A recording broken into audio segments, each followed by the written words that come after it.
efuna umnyango wongena kwatholakala ukuthi lo mnyango uvulekile. Kuyezwakala.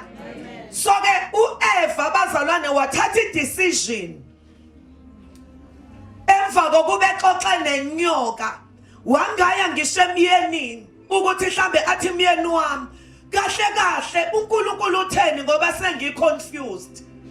Inyoka manje ithi and uyambona ukuthi ubengenayo information egcwele. Yingozi bazalwane yokuthi uthi usenkonzweni umuntu wesifazane noma usekhaya kodwa ube umnyango njalo uSathane uma efuna ungena angene ngawe. Kuyezwakala ngoba njalo lo mnyango uwe uthola ukuthi gengelezi ngoba phela uThixo senza sihlakaniphe kunezitha zethu. Kuyezwakala athi uSathane uqhamuka ushayele hairstyle uvese ubona ukuthi ngiyakubona Sathane wena. Kuyezwakala aqhamuke eseshaya enye hairstyle uthi ngiyakubona namanje Sathane ukuthi wena. Kusho ukuthi lo muntu wesifazane akabhideki ngoba unokuhlakanipha okuvela kuThixo. Elithi izoswela ukuhlakanipha akacele ukuhlakanipha kuThixo omphayo. Oswela ukuhlakanipha engajakadi. So uSathane wabona ukuthi uEva ngizothatha kanye kuye ngoba umuzwe nangendlela aphendula ngayo. Umethu ushilo na uThixo ukuthi ningadli. Uthi uEva ushilo ukuthi singadli futhi singathinti. UThixo akayikhuluma ngeyokuthi uthe mhla nadla you will surely die. Kuyezwakala bazalwane. So ke uEva waba i-agent kaSathane unaware ngoba inyoka kwathi ukuba iwine uEva yahamba yayoshayela ungqimphotho yathi umsebenzi ngiwuqedile umhlaba wonke ngiwutholile ngoba uthole umuntu wani wesifazane. Kuyezwakala. So ke uma efika uEva emyenini akasho nokuthi myeni wami ake siyozwa lento ungibonise nansi inyoka ingikhulumela umhlola. Ufika useqashwe yisoko. Kuyezwakala bazalwane. Usethi yidla ngoba nami njani ngidlile ngamanye amazwi yifa ngoba nami sengifile. Izwi bazalwane lithi uAdam akakhohliswanga kodwa uEva owakhohliswa. Kusho ukuthi ngamanye amazwi amandla omuntu wesifazane kuyezwakala aye amdonsa uAdam emNkulunkulwini. Wathi kunokuthi ngisale noThixo ekuphileni kungcono ngiyofa kanye nomngami. Kuyezwakala ngamanye amazwi wafa uAdam enjani ebhekile kanti ngokwenza njalo uthengisa ngomhlaba wonke ngoba kube kwagcina kudle uEva ingabe umonakalo awuzange ube yinto onjani oyiyo. So izulu likwethembile umuntu wesifazane ukuthi izinto uma zonakala kukhona lolu hlobo lomuntu wesifazane oluzocorrecta umonakalo. Kuyezwakala ngoba wena umuntu wesifazane akudingeka uzuphatha umkhonto akudingeka uzuphatha isibhamu uyolwa impi kodwa uyakwazi ukulwa izimpi zakhe emadolweni. Kuyezwakala. So ke ingakho umyeni namudla ngokusho ukuthi umuntu wesilisa okhalisa umkakhe ujwayele ukusheshafe ngoba ingozi ikhona enyembezini zomuntu wesifazane. Kuyezwakala kuya ngokuthi uzikhala uzikhaliswa ubani noma uzikhaliswa yini. Yingakho uma ufunda lapha kuDeuteronomy kukhulunywa phansi kweziqalekiso ngowesifazane otetemayo ukuthi kukhona ukutetema komuntu wesifazane kanti ikhesi. Niyangizwa bazalwane?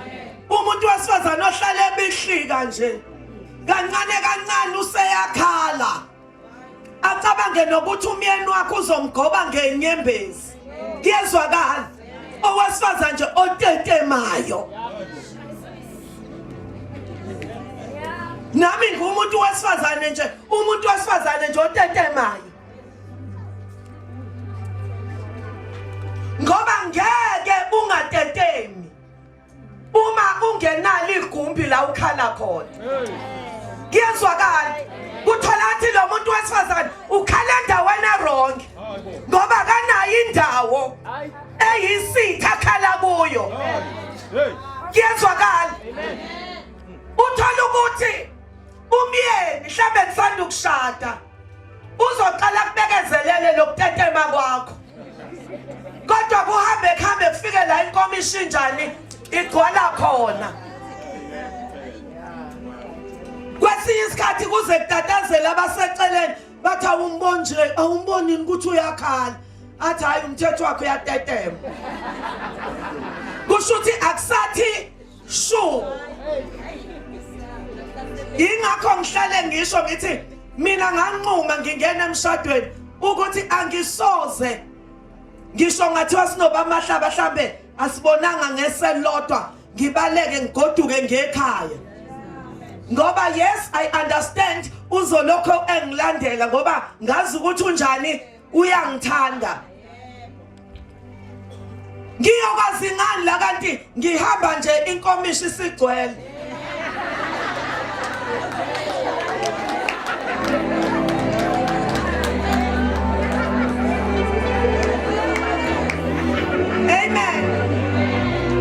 Ngathi uma sengihamba engasangilandi la.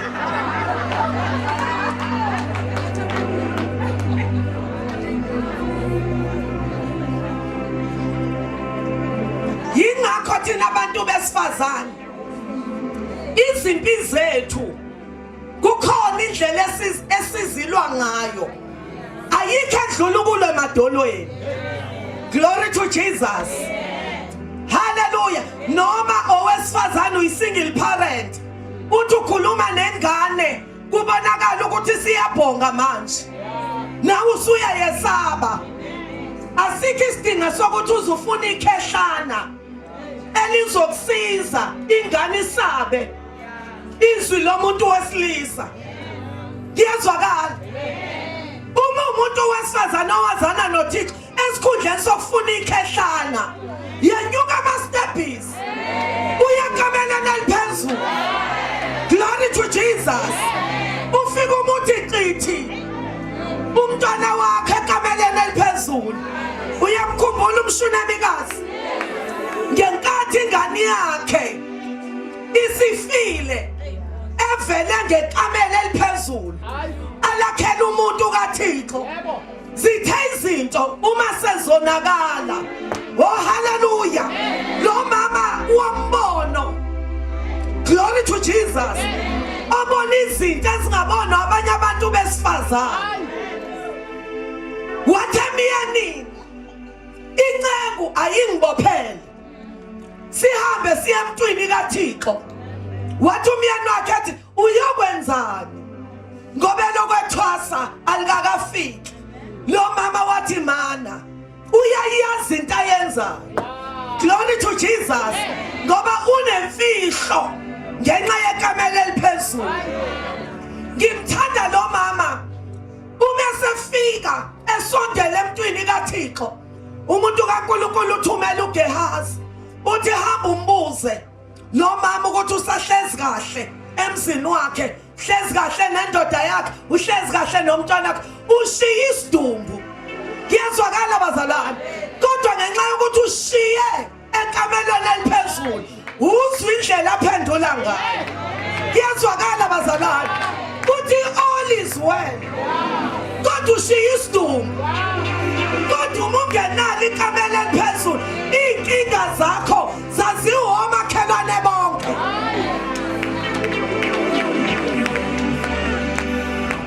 Uyakwazi ukudayisa umuzi wakho udayise kuSathane ngenxa yokuthi awunalo ikamela eliphezulu. Lo mama uthi all is well. Kusho ukuthi ngenxa yekamela eliphezulu zonke izinto zinjani zilungile. Ngimthanda umesethi umuntu kaThixo kumama hamba nenceki yami izofika ibeke udondolo phezulu komntwana uzovuka. Uthi lo mama kuphila kaJehova nokuphila kwakho angikushiyi ngihamba nawe. Sengathi lo mama uthi lolu xanduva akulona olwami olwakho mina ngakho ikamela.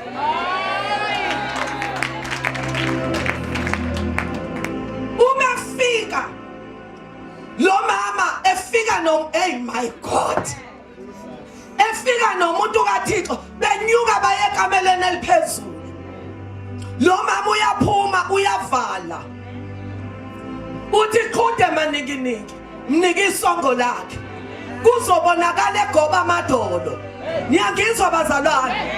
Kwathola athi uJehova sebawona indoda yempi. Glory to Jesus. Ubhalphela zima ofahla njengamanzi. Oh hallelujah. Ayikho inkinga othiwa inkulu kunawe ushila umntana wami ukuthi khona yini uJehova ukumehlulayo. Wafika wayesidunjini somntwana, wafika wabeka umlomo emlonyeni, wabeka ikhala ekhaleni, wabeka izandla ezandleni, wafudumala umntwana. Glory to Jesus. Yazula indoda kaThixo yehla yenyuka yabuyela esidunjini yathi umlomo emlonyeni, ikhala ekhaleni, izandla ezandleni. Oh hallelujah. Wathimula umntwana, wathimula 7 times. Wabuya ukuphila emntwaneni. Singomama noma singabantu besifazane ezethi izinto zilunge emadolweni.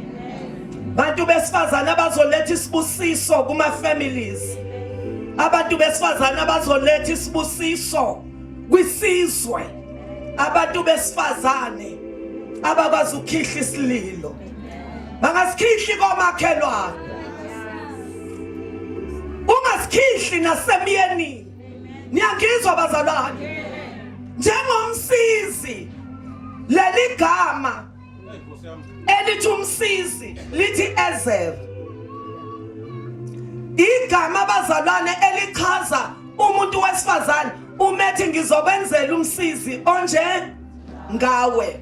Ezer igama exactly likaMoya Oyingcwele. Niyangizwa bazalwane? Kusho ukuthi izulu likwethembe umuntu wesifazane ukuthi ukwazi ukwenza into ekwazi ukwenziwa uMoya Oyingcwele. So ke awukwazi ukuphumelela kwiministry yakho oyibizelwe as umuntu wesifazane uEzer engazani noEzer.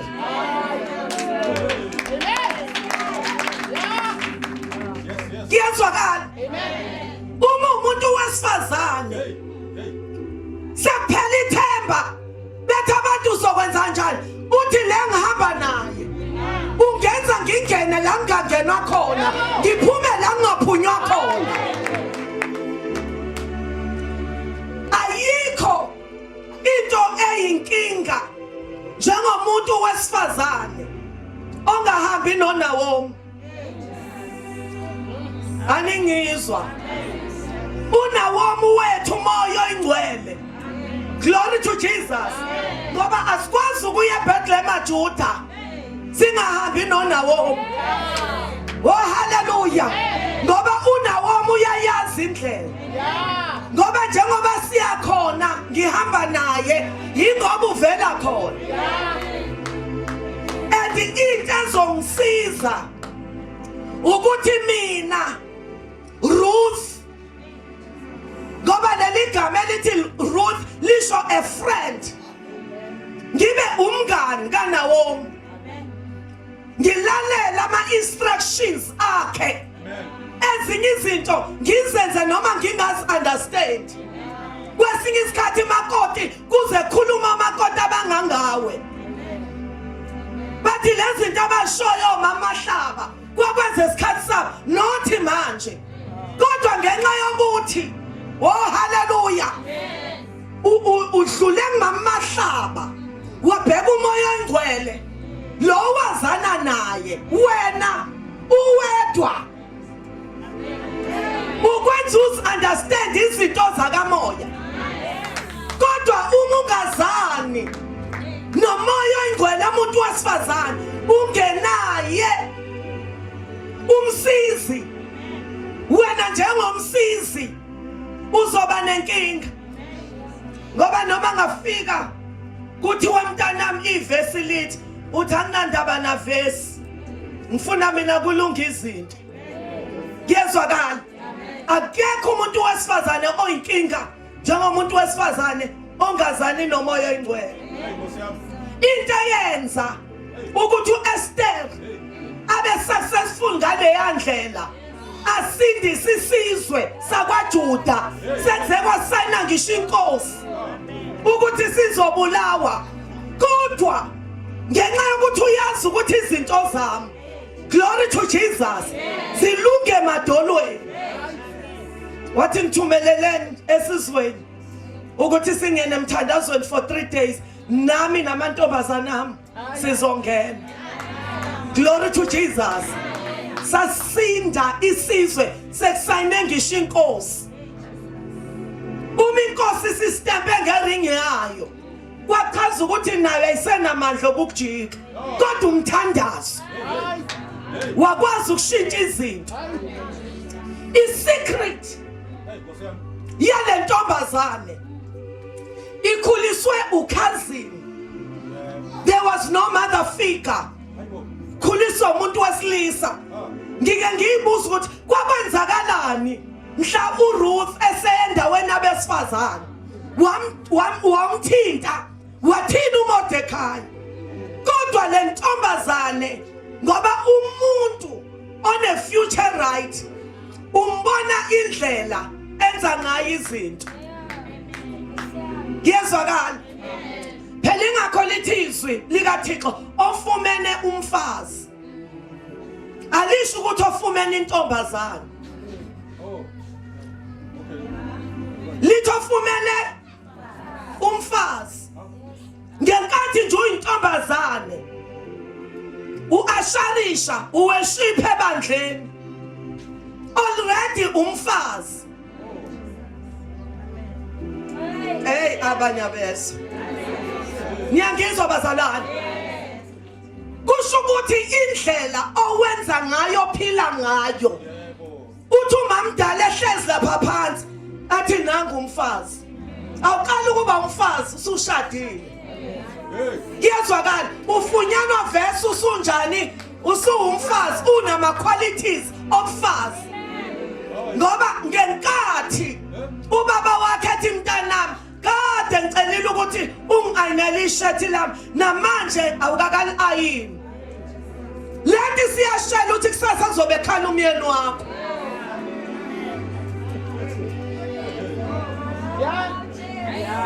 Aningizwa. Ikhaya is a training school. Lanje njengoba ula enkonzweni uthatha uMamtshangase noma emfishane acisha lingane nawe. Kuyezwakala.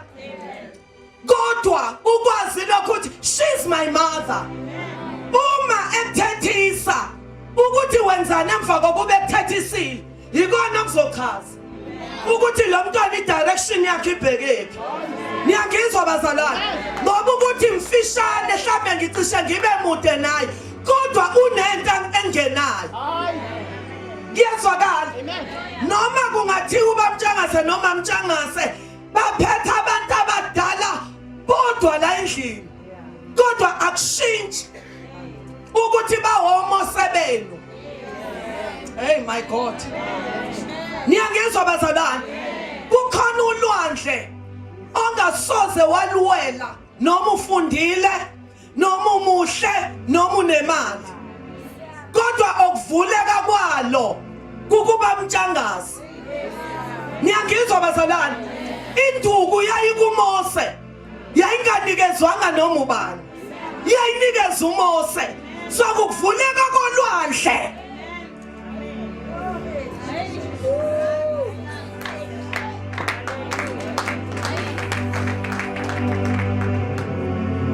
ingakho lize lithi izwi likaThixo babhajatiselwa kuMose efwini. Niyangizwa? So uma nabazalwane niyabhajatiselwa encekwini, if umoya oyingcwele awukwazi ukuthi mina ngihlonipha umoya oyingcwele kodwa ungamhloniphi ubamthangazi. Niyangizwa bazalwane? There is power elaphana kwi-leader. Abantu bayabhajatiselwa encekwini. Hamba uye e-Assemblies of God. Umuntu ose-Assemblies of God umuze ethandaza uzwe kuthiwa owakabhengu lo. Yezwakala owase-Faith Mission ethandaza ukuthi wenza kangidi lezi. Nowase-Gospel awutshelwa umuntu uvese uzwe sebesha abadala ezikachiliza ke lezi. Ngoba ibandla liyabhajatiselwa kuMose efwini.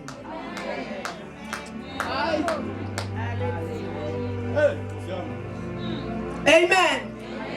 So ke kune secret abenayo uEsther. Lithi izwi likaNkulunkulu uMordekhai wayelokhu ezulazula emagcekeni asepalace. Niyangizwa bazalwane? Efuna ukwazi ukuthi lo mntwana usayigcinile yini imfihlo athi ayigcine. And lithi izwi likaNkulunkulu uEsther wamhlonipha uMordekhai njengalesa sikhathi esamondla. Jesus. Niyangizwa bazalwane? Noma sasepalace kodwa kazange akhohle ukuthi iblessing yami ngiyithathephi. Angizwa ukuthi ngoba sengisepalace sengiqoqozisa ama sausage bese ngiyakhohlwa umnyombo weblessing yami ukuthi ngibe uqueen namhlanje. Isecret yami ilele lapha kuMordekhai. So ke lithi izwi likaNkulunkulu ofumene umfazi alisho ukuthi ofumene intombi useve ebandleni indlela obehave ngayo ekhaya iyona echaza ukuthi uqonde kuphi. Niyangizwa bazalwane? Ngoba ukubambisa amazinyo umuntu oshada kade akazange akhiwe. Ngiyezwakala? Ngoba uyazi ukuthi inkinga yodwa nengane yabantu iyophila ngokubekezela ukuthi sengihlonipha ivangeli kona amateku ayashisa. Ayikho into emnandi njengokuthi nikhipha intombazane yenu kuze kube sengathi amakhisti ningayithwala ekhanda ngoba niyazi ukuthi lapha ya siproducile lo yaya uyongimela. Ngiyezwakala? So ke ingakho kubalulekile ukuthi vuma ukwakhiwa kuze kwakhiwe ngawo. Ngiyezwakala? Uyathi bamahlaba emabandleni siba nabantu esicabanga ukuthi bakhulile kanti bakhuluphela. Amen. Ingane zanamhlanje ucabanga ukuthi ina 16 years kanti ina 12 years. Ucabanga ukuthi ikhulile kanti njani ikhuluphele. So ke kuyenzeka kube njalo nakuwe umuntu wesifazane. Sicabanga ukuthi ukhulile kanti ukhuluphele spiritual. Yezwakala? Ngoba kuyenzeka ukhuthale kanti kukhuthala umuntu ongakhi ingakhiwanga. Ngiyezwakala. Singaze sikuthatha sikubeke endaweni ethi sithi lo angalida kuleya department kanti sisho ubaba. Ukuthi nje unjani ukhuthele kodwa akakhulile. Ngoba umuntu wesifazane umbona sekufika izinto. Amandla omuntu wesifazane awabonakali ngonakele. Kubonakala sekufika izinto. I-T-bag amanzi abilayo akhombisa ukuthi i-strong kangakanani. Ngiyezwakala. Wafaka amanzi abandayo akubonakala. Faka amanzi abilayo. Izophuma lento. Ubu-strong bakhe buzovela.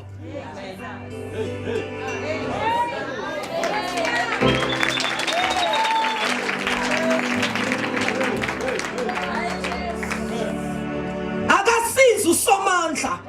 Kukhona lolu hlobo oludingekayo. Glory to Jesus. Okuzothuma konakala kuma families konakala esizweni. Kodwa lolu hlobo lumncane umonakala lulethe isibusiso. Izisho le family ukuthi siyabonga ukuthi uthokozile. Wazalwa kule family. Ngiyangizwa bazalwane. Khuluma ngohlobo lwentombazane. Ukuthi noma ifamily sekwenziwe imeeting. Kodwa kutholakala ukuthi le ntombazane ifike late. Ithuma ingena. Kusho amalume bala ekhaya. Bathi usengenile kududuzile. So ke kusho ukuthi lento ebese sinqumile ingaphindi ixoxe kubonakala ukuthi sithathe isinqumo esiright na. Niyangizwa bazalwane. Ngoba le ntombazane ithwele uThixo. Glory to Jesus. La ifika khona kufika impendulo. Hallelujah.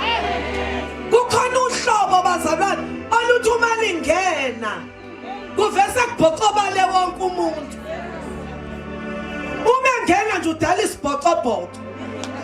Kodwa kukhona lolu hlobo oluthi uma lingena abantu babhocobele. Bonke abantu bavese babe namandla bangazi ukuthi bawathatha. Glory to Jesus. Ntombazane noma umama uhamba noThixo wakhe. Noma usuwashada. Kodwa kuthi uma kufika wena wawukade ungowakwaMaduna washadela kwaZulu. Kodwa kuthi uma ngena wena kukhohle nokuthi awusesiyo lesi sibongo. Kuthi wangena ukaMaduna. Niyangizwa bazalwane, zalunga izinto. Uyithemba lo zalwa khona, uyithemba lo ganele khona.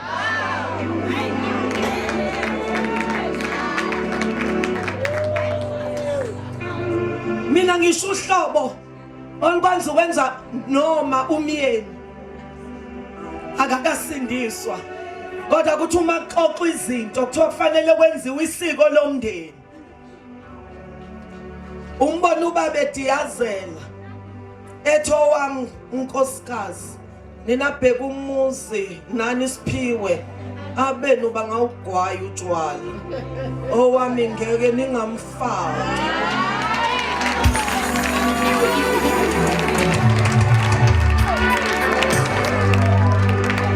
Hallelujah. Ngoba izimpi zakho zilwa kuphi? Emthandazweni. Awukaze umbize ngesidakwa. Uyinkosi yakhe njani edakiwe.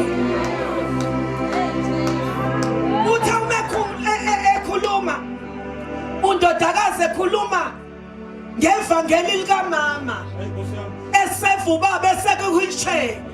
Wangikhumbuza omunye umntwana ebengine appointment naye uThixo usambekele uthi ivangeli aka compromise ngevangeli uthi ivangeli ngalibona kuMama. Uthi ubaba elwa walwa noma eyisosha ubaba uthi amshaye ngesibhamu enzeni kodwa uma wamhlonipha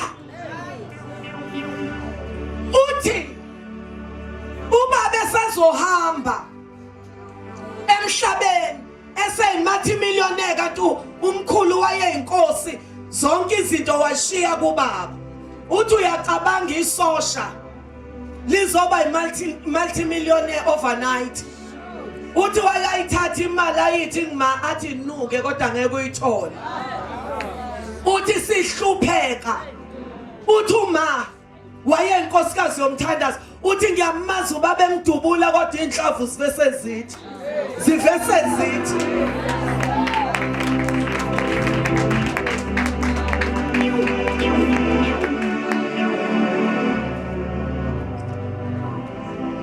ngiyamthanda uDeborah uyangchallenge ngendlela emangalisayo uDeborah uma ethi baphela abaholi kwaIsrayeli banqamuka ngaze ngavuka mina Deborah ngavuka ngingunina kaIsrayeli uDeborah uma uya kubahluleli chapter 4 verse 4 kuthiwa uDeborah umprofetikazi umkaLapidoti umahluleli wezwe so ke ungayibuza ukuthi yini ayenze lo muntu wesifazane eyedwa kodwa ashiya umaka ngempilo yakhe yezwakala abazalwane uthola ukuthi ngisho Barak bathi sizoya empini provided isihamba nawe ngoba bayamkholela uNkulunkulu walomuntu wesifazane number 1 uDeborah uthi umprofetikazi kusho ukuthi ulayini uqhumile niyangizwa bazalwane uhamba kahle ulayini phakathi kwakhe noThixo so ke lento yokuba connected undodakazi wamaMtshakazi ukhulume ngoJosefa ukuthi uJosefa bebethi bamenza lokho afika aphumelele bathi bamenza lokho afika aphumelele uma uzwa isecret yakhe ukuthi waye connected ngoba lithi uNkulunkulu waye naye so lingoni izulu niyangizwa I mean singoni soko esinoThixo phakathi ngoba siyaphoqeka ukuthi sibe izulu kunezulu eliloSathane so ukuthi ukuphi usesimene sinjani ngenxa ye presence kaThixo iyajika iyaphoqeka leyo ndawo ukujika ibe ilento uThixo afuna ibe yiyo so uDeborah kuyabonakala ukuthi isecret yakhe ibisekwazaneni noThixo so ke lento yokwazana noThixo propheticals abe right spiritual imenze ukuthi akwazi ukuba unkosikazi osuccessful ngoba ukuba unkosikazi iministry niyangizwa abantu bami ukuba intombi esindisiwe ekhaya elingasindiswanga uThixo kubeke njengenkanyiso ebumnyameni lapha safanele ukhuluma ivangeli radio fanele uphila ivangeli le-TV ngoba i-radio yakhuluma abantu bangaboni kodwa i-TV ikhuluma bese uyayibona uma ngathi wakudlala ibhola elikhulu bese la ngibeka i-radio bese lapha ngibeka i-TV